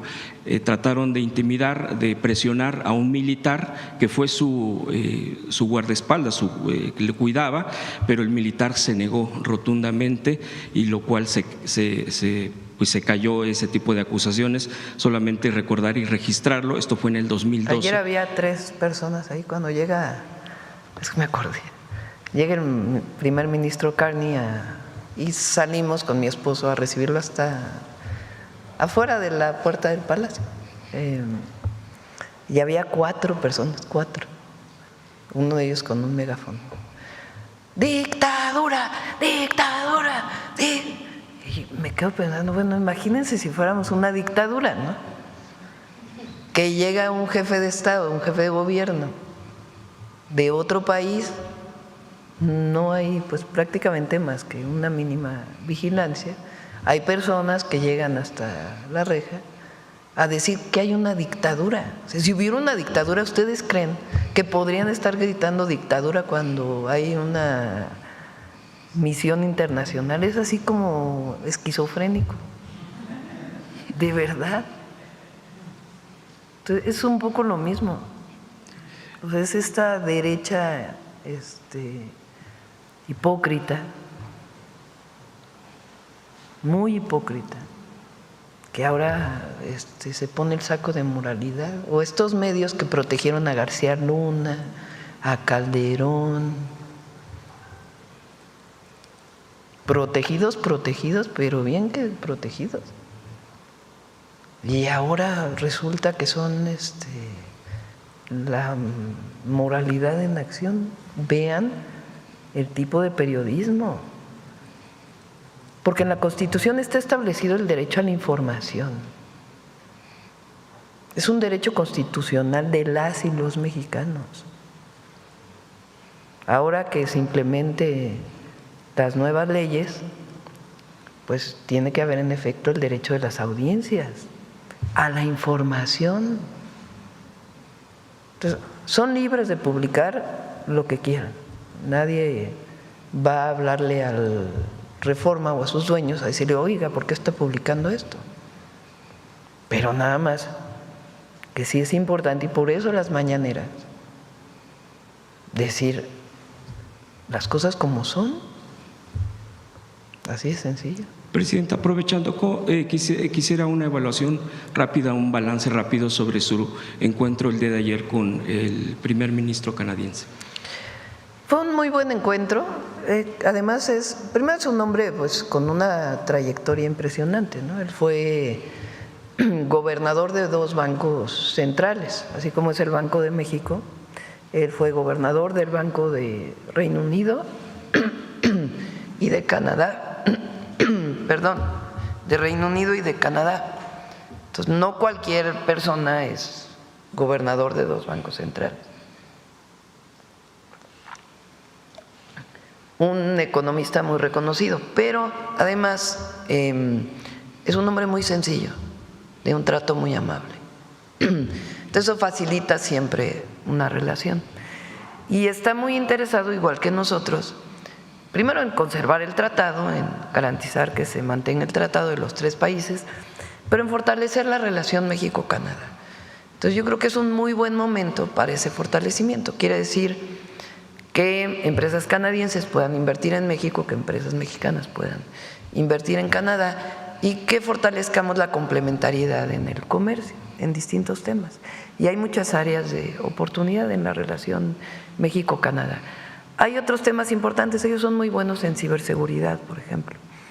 Entonces, todas esas prácticas que ellos utilizan, a nosotros nos interesa conocer cómo hacen algunos temas.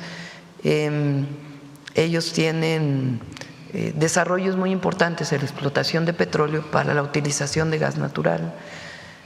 También nos interesan las mejores prácticas que tienen y al mismo tiempo pues trabajadores mexicanos que van a Canadá, pues que se mantenga ese convenio.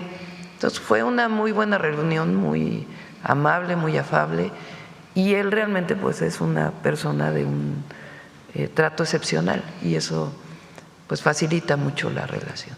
Por último, Presidenta, pues hoy es viernes, aprovechando los fines de semana, se están transmitiendo en los canales públicos del Estado este evento de México Canta. Preguntarle cómo va valorando todo esto. Ya hay finalistas, incluso la cobertura ha sido muy amplia. Digo, el tema son las causas, el tipo de música que se escucha, principalmente hacia los jóvenes, aunque pues a todo el pueblo pues entraña todo este tipo de cosas, como qué tipo de música se escucha, qué opina también, preguntarle sobre esto, cómo ha visto la cobertura, qué mensaje se está dando, incluso si se tendría el tema de los finalistas aquí en la mañanera o si usted lo recibiría. Y por último, preguntarle también uno de los eventos que se están promoviendo es México Imparable, que es una carrera, la carrera México Imparable, que se desarrolló apenas. Preguntarle si habrá una… en Palenque estuvo. Sí, en Palenque, Chiapas, si habrá una segunda edición, una siguiente edición y en qué entidad se llevaría a cabo. ¿No traes videos de los dos temas? ¿De los Ok. Sí. Bueno, a ver, pon los dos videos, el de México Canta y el… México Canta.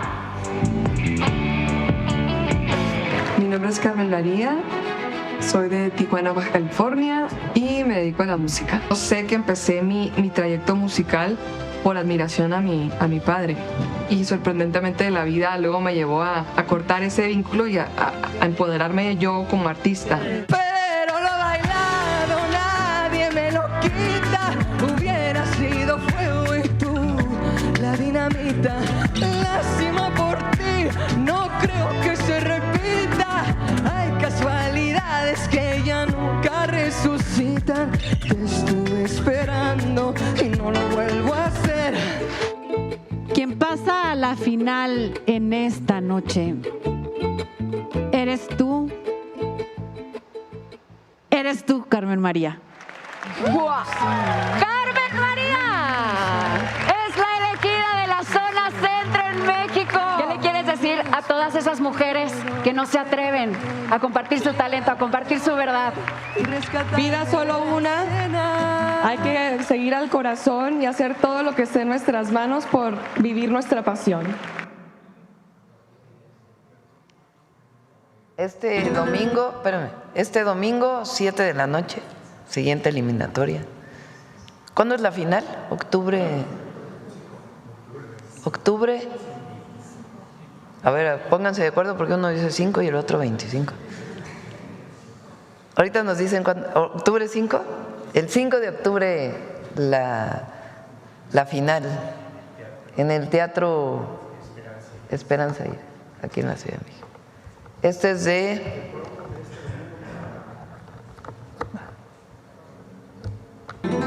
La emoción está al máximo, pues solo queda un lugar para la gran final y es turno de la región sur de México. Y es que yo te necesito. Este domingo 21 de septiembre vive una noche intensa donde 8 voces extraordinarias darán lo mejor para ser el último finalista de México Canta. No te lo pierdas. Con corazón palpitando, el cantar de una sirena. Y sobre el escenario de México Canta, disfruta de una fusión poderosa de voz, raíz y tradición con Lila Downs y las Mujeres del Viento Florido. Una nota que se escucha.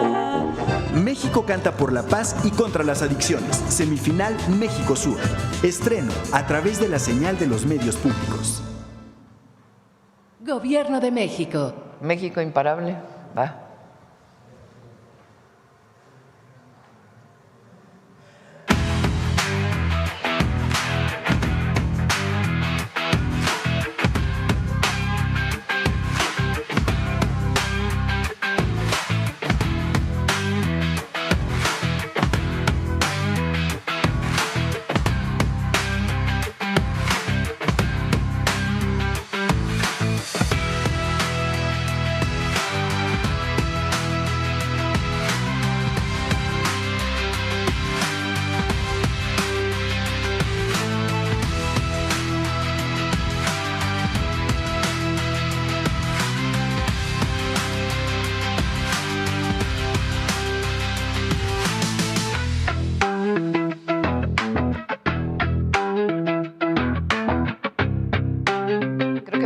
1000, ¿verdad?, participantes.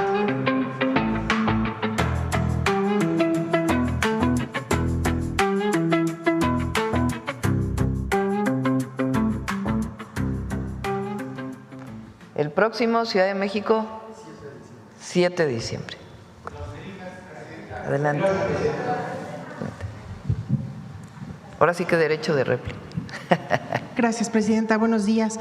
Para preguntarle sobre la reunión de ayer con el primer ministro de Canadá, en diversos momentos Canadá ha planteado su preocupación por el tema de la inseguridad que puede afectar a las empresas canadienses que operan en territorio nacional. Quería preguntarle si ese tema fue abordado en la reunión de ayer. No.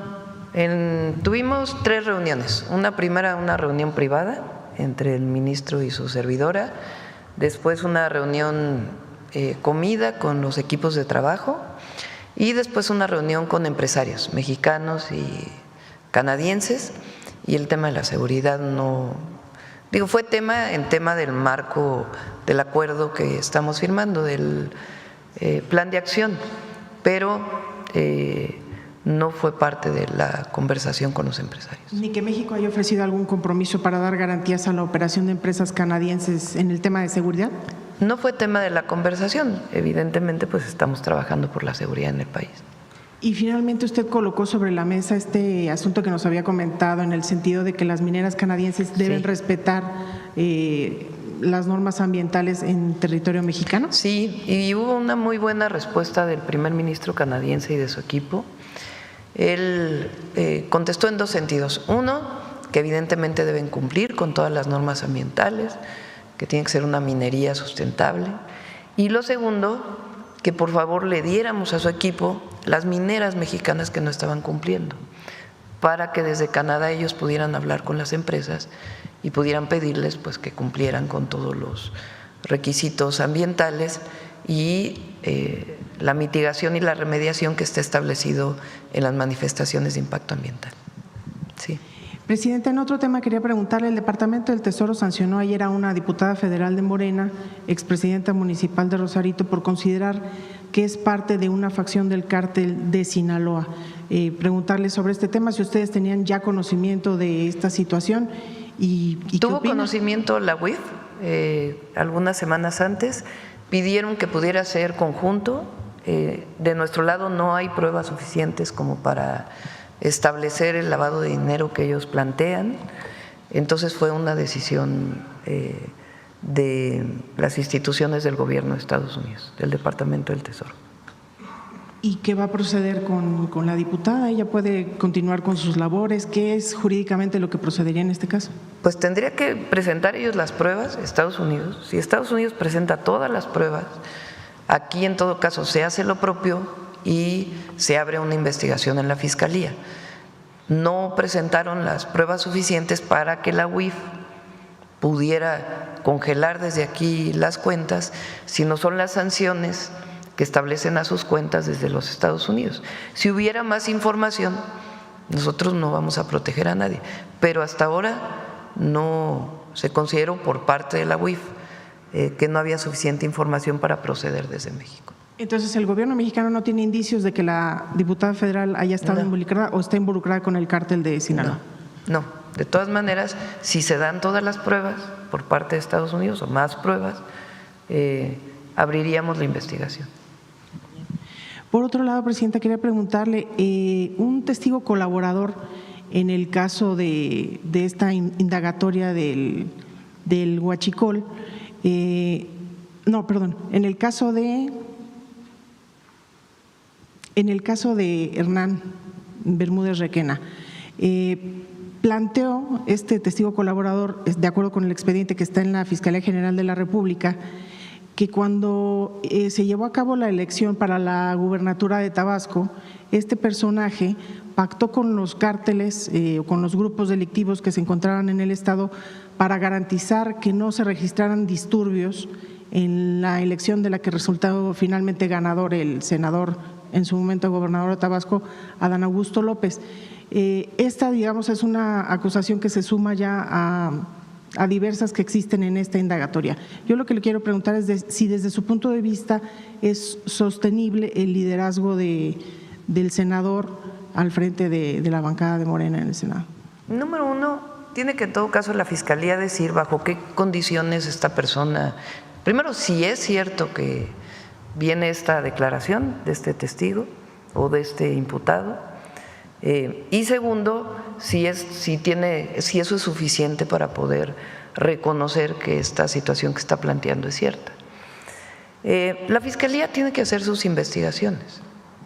Si la Fiscalía nos dice o establece que hay algún cargo contra el senador, la situación es distinta. Hasta ahora no hay nada que haya dicho la Fiscalía.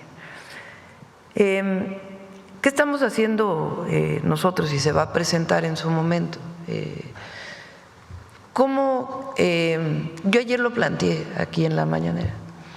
¿Cómo es que se da cuenta el Gabinete de Seguridad en el sexenio pasado que esta persona pudiera estar involucrada en delitos, el secretario de Seguridad de Tabasco? ¿Y cuándo hay esta información? Esta información, de acuerdo con lo que se tiene, digamos ya con mayor certeza, viene hacia diciembre del 2023. En ese momento el presidente López Obrador solicita que se retire del cargo a esta persona y que se le investigue. Se retira del cargo esta persona por parte del entonces gobernador en enero. Esa es la información que había en el gabinete de seguridad de esta persona en ese momento. Durante 4 años los delitos en Tabasco bajaron de una manera muy importante. Todos, homicidio, entonces no había robo de vehículo, no había ningún elemento con sustento que pudiera informarse que estuviera involucrado en algún grupo delincuencial este secretario de Seguridad. Eso ocurre hasta diciembre del 2023. En enero es retirado, esta persona huye y después viene la presentación ya formal de todas las pruebas para su orden de aprehensión posteriormente. Esa es la información que tenía en ese momento el Gabinete de Seguridad. La Fiscalía tiene en todo caso que informar si esto que sale el día de hoy de este testigo es cierto, no es cierto, si sí es cierto, si es suficiente para poder llamar a declarar al senador, si ese es el caso. Pero no hay hasta ahora nada en donde nosotros podamos decir que eso es cierto. En medio de este ambiente generado por las pesquisas, desde su punto de vista, ¿el senador es aún un interlocutor válido desde el punto de vista político? No hay nada en este momento que lo incrimine. Y, Presidenta, finalmente, en el tema del combate al huachicol fiscal, en su momento el presidente López Obrador planteó esta decisión de entregar a las Fuerzas Armadas el control de las aduanas y también de los puertos desde el punto de vista administrativo, y él subrayó esta idea de que la intención era, sobre todo, combatir la corrupción. Después de los hechos que se han registrado del involucramiento de algunos mandos de la Secretaría de Marina en este tema del huachicol fiscal, quiero preguntarle si su gobierno se ha planteado la posibilidad de reevaluar esta decisión y si las Fuerzas Armadas podrían ser retiradas de esas posiciones, ya no tener el control de aduanas y de los puertos a raíz de lo que ha ocurrido. No se puede juzgar a una institución por el caso de elementos que cayeron en corrupción y en ilícitos. No se puede, porque en muchos temas ha sido muy importante que la Marina tenga las asiponas, muy importante. Hay mucho mayor control, hay mayor desarrollo de las propias asiponas. En aduanas, lo he dicho, cuando hace esto el presidente López Obrador, el ingreso en aduanas sube 250,000 millones de pesos de un año a otro. ¿Cuál es la mejor prueba de que disminuye la corrupción? Cuando se toma el control, pues que hay más recaudación. Lo mismo ha ocurrido en este año. En este año ha aumentado la recaudación casi 200,000 millones de pesos adicionales. en aduanas, pues quiere decir que se está combatiendo la corrupción. Si se encuentra que hay elementos vinculados con algún caso de corrupción, se procede, pero no por eso se va a juzgar a todos los elementos de una institución o a una institución completa. Por eso es lo que dice el almirante secretario. Fueron ellos mismos quienes ponen la denuncia. Si hay un elemento civil o militar o naval que esté involucrado en un acto de corrupción, se procede. Pues eso no quiere decir que toda la Marina, que todo el Ejército, que toda la Sedena, que las Fuerzas Armadas están involucrados en actos de corrupción. Eso no es cierto.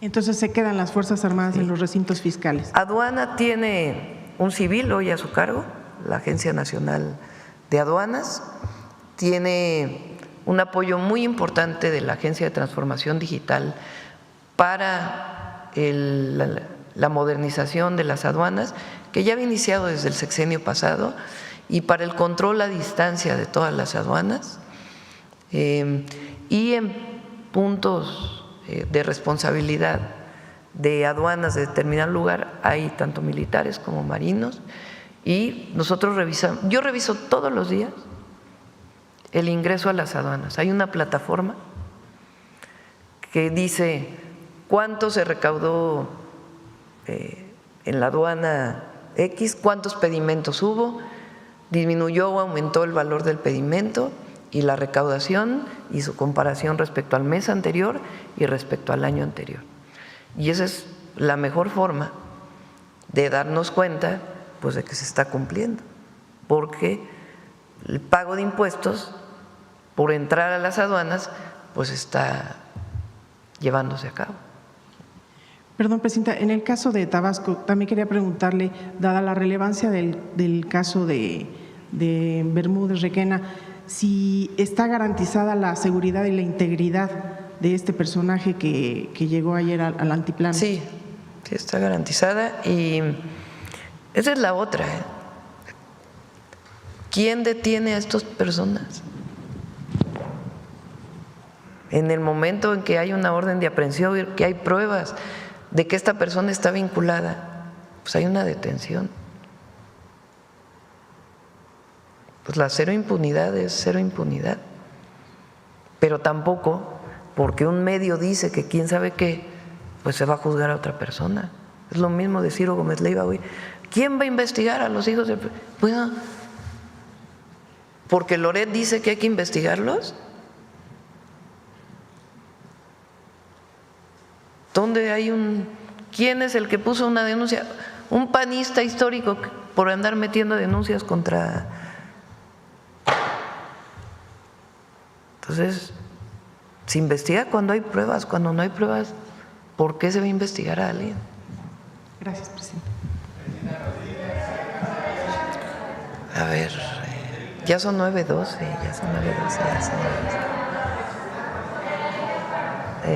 sobre ley de amparo, a ver, la compañera. Muchas gracias, Presidenta. Yaret Arciniega, de Revista Fortuna. Presidenta, sobre el proyecto para reformar la ley de amparo, en la Revista Fortuna presentamos el caso de la empresa Yomar, que fue inhabilitada por la Secretaría Anticorrupción, pero pues tras varios amparos logró eludir la inhabilitación del ISSSTE. Preguntarle, Presidenta, si se ha usado este recurso de amparo para avanzar contra intereses del Estado. Pues sí, es obvio. ¿Cómo es? ¿Cómo dicen los abogados? A relevo de… confesión de parte, relevo de… Confesión de parte, relevo de prueba. Sí se ha abusado mucho del amparo. Ahora, es evidente que el amparo es indispensable en el país.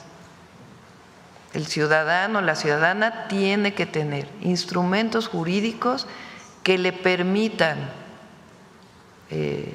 defenderse frente a un acto de autoridad. Eso nadie lo pone en duda. El problema es el abuso de esta figura. Entonces, tanto en el caso administrativo, porque recuerden que hay juzgados administrativos y un tribunal de justicia administrativa, como penales o mercantiles. Sí se ha abusado mucho de la figura. La virtud del nuevo Poder Judicial y de la reforma constitucional es que dice, está bien, pero que sea más rápido. No puede ser que 20 años para que alguien pague impuestos y que además otra vez se pueda amparar para que nunca pague los impuestos que debe. O en este caso, en donde los jueces o juezas le dan un amparo a una empresa cuando es evidente que ha cometido un fraude contra el erario,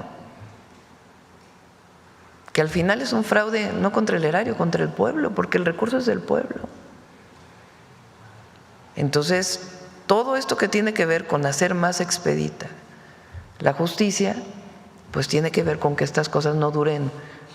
O sea, una empresa que se ve que no entregó los medicamentos que se comprometió a entregar, imagínense, se hace una licitación con las dificultades que esto tiene, se otorga un contrato a una empresa y la empresa no cumple con entregar los medicamentos o los entrega mal y la empresa va y se ampara. Dice, el gobierno tiene que seguirnos contratando, no puede inhabilitarse a la empresa. Bueno, y eso dura años, no, pues que dure meses, ¿verdad? Y que se resuelva de fondo. ¿Será inhabilitada esta empresa, Presidenta? De alguna manera. No en particular, hablo en general, sí. Muchas gracias, Presidenta. En otro tema, sobre el caso Segalmex, dimos a conocer en Revista Fortuna que ya se tienen en firme al menos 20 denuncias penales que involucran a más de 2,000 millones de pesos. Además, se avanza en las auditorías, las inhabilitaciones. Preguntarle, Presidenta, ¿será necesario cambiar la ley anticorrupción y de buen gobierno para aumentar las sanciones económicas y pues las penas en estos casos? Puede ser, no lo tenemos en este momento contemplado. Le pedimos a Raquel, hay varios temas que están pendientes de lo que han preguntado, uno de los ventiladores que se compraron, otro tema, ¿no?, que también nos preguntaron. La plataforma de transparencia, este tema de Segalmex. Entonces le pedimos a Raquel que pueda venir a ver si la próxima semana para que pueda hablar de todos estos casos. Muchas gracias, Presidenta. Y por último, le habíamos preguntado en nuestra intervención anterior sobre el incremento del IEPS para bebidas azucaradas. Preguntarle, ¿se aplicaría también a las llamadas bebidas hidratantes, en especial la que es conocida como Electrolit? Esto se lo pregunto porque fiscalistas consultados por la revista pues nos indican que podría repetirse el caso de una defensa contra el IEPS para este tipo de bebidas al argumentar que no son bebidas endulzadas y que además tienen una fórmula única que incluso les ha permitido ganar concursos pues en el sector salud, Presidente. Todas las bebidas que considere la Secretaría de Salud que pueden provocar daño a la salud por la cantidad de azúcar que tiene, están incluidas en el IEPS. En particular, pues le pedimos a Salud que nos dé todas las bebidas azucaradas que están en esta circunstancia. Por cierto, el presidente, no sé, de la OMS, de la Organización Mundial de la Salud, ayer se refirió en un video de que es una práctica buena para poder proteger la salud, este incremento de las contribuciones, y una encuesta que también vi hace poco. ¿Dónde salió? Del Heraldo. A ver, pon los dos.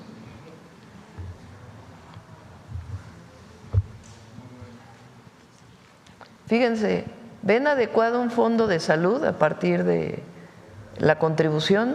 77% de acuerdo. En tabaco, 67% en videojuegos, reducir el consumo de refresco. Pero ¿dónde están las preguntas? Porque ahí no se alcanza a leer bien.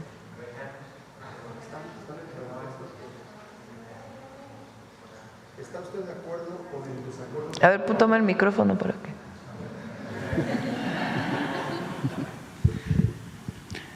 ¿Está usted de acuerdo o en desacuerdo con el cobro de impuestos? Refresco 69% está de acuerdo, tabaco 77% y videojuegos 67%. ¿Y lo de la OMS lo tienes por ahí? A ver si está.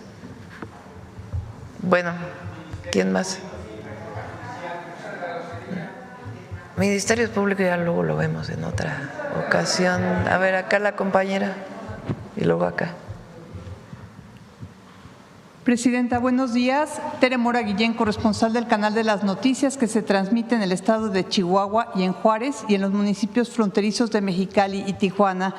Presidenta, tras su reunión del día de ayer con el primer ministro canadiense, se ha cuestionado si México podría alcanzar algún acuerdo general con los Estados Unidos, como se había anunciado en agosto, o si se retoma la estrategia de ir junto con el gobierno de Canadá para refrendar el TEMEC. Son las dos. Las dos. Hay pláticas bilaterales con el gobierno de los Estados Unidos y al mismo tiempo lo que se abrió hace unos días, que ya son las mesas de consulta sobre el TEMEC, el CUSMA o el inglés USMCA. Sí. Entonces son las dos, estamos en las dos. Presidenta, empleados de Conaculta y Segalmex señalan que les obligaron… También Canadá están las dos. O sea, no es exclusivo de México. Canadá también está hablando con el gobierno de Estados Unidos, claro, y también entra a la apertura del diálogo sobre el tratado comercial para su revisión. Sí, es de manera tripartita. Sí. Presidenta, empleados de Conaculta y Segalmex señalan que sí les obligaron a vender de 2 a 3 billetes de lotería. Pues está muy mal que presenten la denuncia en la Secretaría Anticorrupción, porque nosotros no obligamos a nadie. Hubo propaganda para que la gente comprara, pero de ninguna manera nosotros vamos a obligar a que un servidor público compre un billete de lotería. De acuerdo. Si llegó a hacerse, está muy mal. Presidenta, y otra pregunta. En Ciudad Juárez, la Cámara Nacional de Comercio, Servicios y Turismo denuncia que la Sociedad de Autores y Compositores de México, la SACAM, en coordinación con el Instituto Mexicano de la Propiedad Industrial, con el INPI, realiza operativos ilegales y exige cobros arbitrarios a los comercios, afectando gravemente la economía local. ¿Ordenará su gobierno detener estos operativos y transparentar el convenio oculto entre el Instituto Mexicano de la Propiedad Industrial y la Sociedad de Autores y Compositores de México para proteger al comercio formal y el Estado de Derecho? No tengo información de estos operativos que se estén haciendo, pero preguntamos a Secretaría de Economía, que es de donde depende el Instituto Mexicano de la Propiedad Intelectual. Muchas gracias, Presidenta. Tengo aquí esto. El contexto es que comercios de Ciudad Juárez denunciaron operativos arbitrarios realizados por el INPI a solicitud de la SACAM. El presidente del organismo privado en la entidad, Iván Pérez Ruiz, denunció que se han realizado megaoperativos en hoteles para comunicar que por supuestamente transmitir en sus pantallas, bocinas o cualquier otro medio de reproducción canciones que ellos presuntamente tienen bajo su cuidado, deben pagar montos que varían arbitrariamente entre 5,000 a más de 120,000 pesos como derecho de autor, bajo la amenaza de que les inicien procedimientos ante el INPI. La Canaco exigió públicamente al director general del INPI, Santiago Nieto Castillo, que entregue copia del convenio firmado entre este instituto y la Sociedad de Autores y Compositores de México, documento que aseguran ha sido solicitado por vías oficiales y mediante mecanismos de transparencia, sin obtener respuesta hasta el momento entre la Sociedad de Autores y Compositores de México y el Instituto Mexicano de la Propiedad Industrial.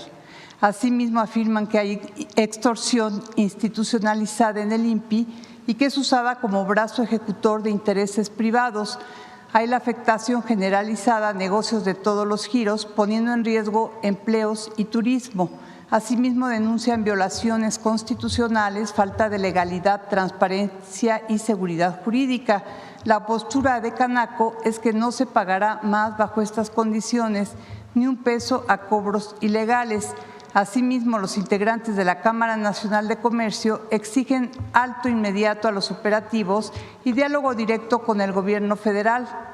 El presidente de la Canaco, Juárez, Iván Pérez Ruiz, llamó a los empresarios y comerciantes afectados con estas acciones a que se acerquen a la Canaco, donde serán asesorados, acompañados y defendidos jurídicamente. Le pido a la secretaria Rosa Isela que se reúna con ellos para ver qué es lo que está afectando y obviamente al director del INPI para que pueda aclarar esta situación. Muchas gracias, presidenta. Sí. Ya la última por acá. Presidenta, muy buena mañana. Héctor Herrera, de AC y de Hidalgo. Preguntarle, Presidenta, con los 5 finalistas, retomando el tema de México Canta, ¿tiene contemplado invitarlos? Van a hacer una gira, creo. Le pido a Claudia que nos lo informe. Sí. Van a hacer una gira y sí, los invitamos aquí en la mañanera a todos. Muchas gracias, Presidenta. La segunda es un comentario. Muy buena estrategia de Lotería Nacional. Hace 3 semanas, en viernes, saliendo de la mañanera, me trasladé a la ciudad de Pachuca y una estrategia muy buena en la central camionera del norte. Estaban ahí vendiendo los boletos de Lotería Nacional. Extraordinaria estrategia que después de muchos años de no comprar mi cachito, me gané mi playera y compré mis cachitos. Muy buena, de verdad. Qué bueno. Y bueno, la última pregunta, Presidenta.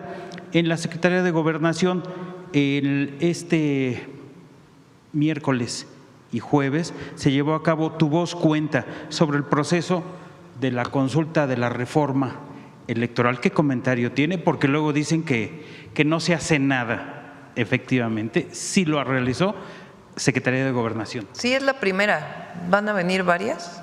Le pedimos a Rosa Isela que venga a informar. Y a Pablo Gómez de cómo se está haciendo. Muchas gracias, Presidenta. Muy bien. Bueno, yo creo que cerramos. Nos vemos el lunes. Vamos a prepararnos para el… Cerramos. Vamos con Suave Patria. Voy a estar aquí. Sí voy a participar, pero desde aquí, aquí en Palacio. Con su permiso, Presidenta. Juna, Presidenta, la saludo con mucho aprecio. Huebek Tsunyi, desde Palacio Nacional. Les acabo de saludar en la lengua Numdi Odi, o el ayapaneco, como muchas y muchos de ustedes lo conocen. Una lengua originaria que está en muy alto riesgo de desaparición y principalmente se habla en la comunidad de Ayapa, Jalpa de Méndez, Tabasco. Aquella mañana, poco después de las 7, la vida transcurría con normalidad. Las enfermeras atendían con ternura a los recién nacidos, las madres preparaban a los pequeños para la escuela y las trabajadoras textileras iniciaban sus arduas jornadas de trabajo.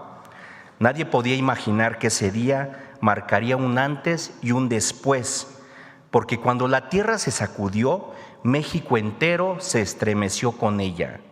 Por eso hoy, en Suave Patria, tenemos el honor de presentar una cápsula que refleja la valentía del pueblo, la organización de la sociedad y, por encima de todo, el amor entre las personas que comprendieron que el otro no es un desconocido, sino una hermana y un hermano.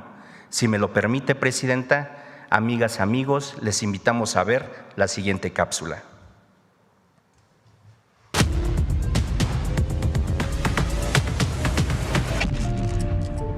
7:19 de la mañana del 19 de septiembre cambió nuestra vida para siempre. Recordamos la devastación, el dolor y la pérdida, pero también la solidaridad de un pueblo que se unió para reconstruirse. Yo me levanté, pero en friega, y ahí fue donde decidimos salir a buscar qué había pasado en nuestras casas, pues nosotros estábamos viviendo en la calle de República del Perú. Fuimos a ver a nuestras casas, afortunadamente no hubo mayor problema allí. Adelantito en la calle de apartado ya había una niña o un niño muerto, se le cayó la marquesina y dijimos, pues sí pasó algo grave. Entre el miedo, la devastación y el polvo nos descubrimos hermanos, despertamos a mitad de la herida y al final nos levantamos aferrados a esta tierra. El caos dio pie a la valentía y a la organización. Así nació Topos Tlatelolco. Estaba yo con un bombero de la Ciudad de México, antiguamente Distrito Federal, y con un policía del Grupo Especial de Zorros, que estábamos los tres ingresados en el hueco, en el túnel. Y fue cuando se suscita el siguiente movimiento sísmico y nos tocó estar dentro de la estructura. Cuando salimos, pues simplemente fue una emoción totalmente encontrada, nos dimos un abrazo y continuamos con las maniobras. Y aquí están, héroes vivos que les llamamos los Topos. Un grupo de mexicanos voluntarios que se unieron para rescatar personas atrapadas entre los escombros, arriesgaron su vida por el prójimo y aún lo siguen haciendo. El poder servir a nuestro país, poder ayudar a la gente que lo necesita, creo que es un sentimiento y es donde empieza una responsabilidad, ¿sí? Como mexicano, como humano. 19 de septiembre de 1985, un día de devastación que también mostró la fuerza y solidaridad del pueblo mexicano. En los momentos más difíciles, la verdadera grandeza emergió. Unidad, colaboración y resistencia. Un ejemplo mundial que nos recuerda que juntos somos más fuertes.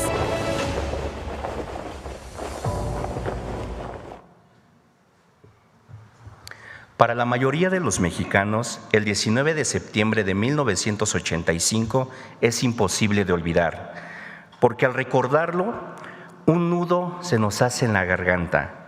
Aquel día el dolor también reveló que la fuerza del espíritu mexicano supimos cómo unirnos para buscar entre los escombros, tender la mano a los desconocidos y reconocerlos como hermanas y hermanos. Ese día la tierra se movió, pero también se movieron las y los mexicanos. Como dice aquella frase, de lo malo nace lo bueno. De esta tragedia nació un movimiento ciudadano de rescate, los Topos, que con el tiempo se han convertido en un orgullo nacional e internacional. Nuestro país presenció la pérdida y el dolor, pero también la fuerza de la solidaridad. Cadenas humanas que rescataron abuelas, abuelos, mujeres, hombres, niñas y niños, todo aquel que necesitaba ayuda. Gracias a quienes no dudaron en arriesgarse, a los equipos institucionales y también a los binomios caninos que nos recordaron que la esperanza también puede andar en cuatro patitas. Pero sobre todo, gracias a las y los mexicanos que sin dudarlo y sin saber quién estaba bajo los escombros, comenzaron a remover piedras, incluso con los dedos heridos, porque en México no solo sabemos tender la mano, también sabemos dar la vida por los demás. Cuando la naturaleza golpea y la tragedia sacude, surgen personas que luchan con el corazón y la esperanza y la valentía. Esa es la fuerza que nos une, la que sigue viva en cada una y uno de los mexicanos, hombres y mujeres que viven en este hermoso país, y la que da sentido a las palabras de nuestro himno nacional: un soldado en cada hijo te dio. Dios Yoja. Muchas gracias. Gracias. Gracias, presidente.